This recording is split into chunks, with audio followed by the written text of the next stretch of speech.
Margarita With A Straw made its world premiere at the 2014 Toronto International Film Festival, where it won the NETPAC Award, awarded by the network for the promotion of Asian cinema for the best Asian film from a first or second-time feature director.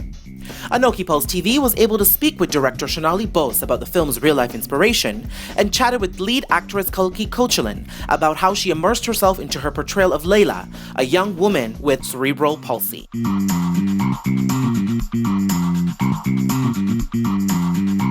Now, I know that Margarita With A Straw has a very personal connection, inspired by someone you know personally. Tell me about that. She's my sister. She's my first cousin, joint family in India, so I would say sister. She's just a year younger than me. When we were teenagers, she always fell in love more than I did, much more romantic than me, and didn't want to date because she wanted to date more than me. But then as life moves on, I forgot about that aspect. And when she was 39 and I was 40, and I was like, it's the best birthday. What do you want to do for your 40th birthday? And she said, I just want to have sex. There is such a deep yearning for something we take so for granted as able-bodied people. I've not thought about this for all these 20 years now, and I want to tell the story about the sexuality of the disabled. I like this boy. She doesn't love me.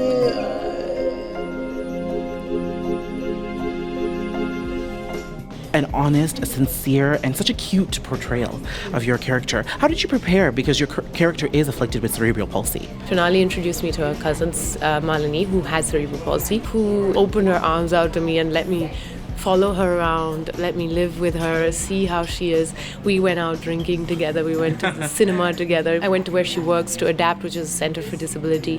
So I met other people who have cerebral palsy, and I worked with her physiotherapist and speech therapist on how the functions of the body are and how the lungs are. So you take shallower breaths, so that affects your speech pattern, the movements of the mouth and the tongue, because everything is a muscle. So, you know, how that moves. Then, of course, I did a workshop also for the character, because, you know, it's all linked, you know, your physicality and your psychology are linked, I believe. I worked with Shopanda and Adil Hussain, who are great theatre gurus of mine, and they really sort of helped me find that what they call the nervous transcript, which is, you know, what a character is feeling inside of themselves and how it comes out in the physicality as well. Those moments before the camera starts rolling, how do you get into that place? Your mind, your body? Well, I was always in the wheelchair. I didn't come in and out for this role. The beginning of the day, I would start my day, you know, getting into my chair and making breakfast, much to the annoyance of everybody because I'd make a mess everywhere. But yeah, I really stayed in the character as much as was practically possible. Now, as an actor, how have you been shaped both personally and professionally by playing Leila?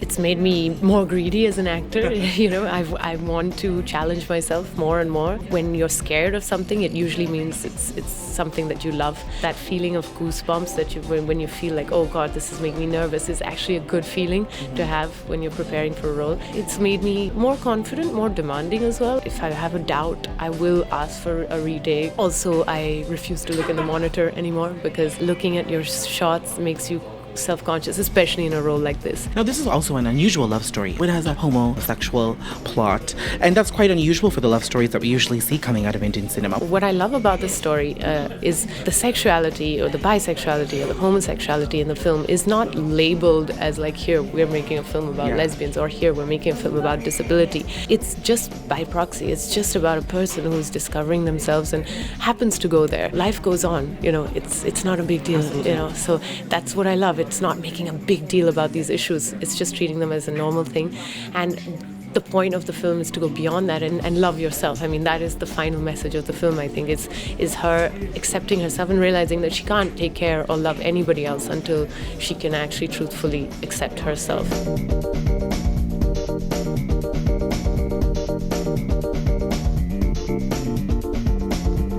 Hi, I'm Kalki, and remember, be unique and be Anokhi.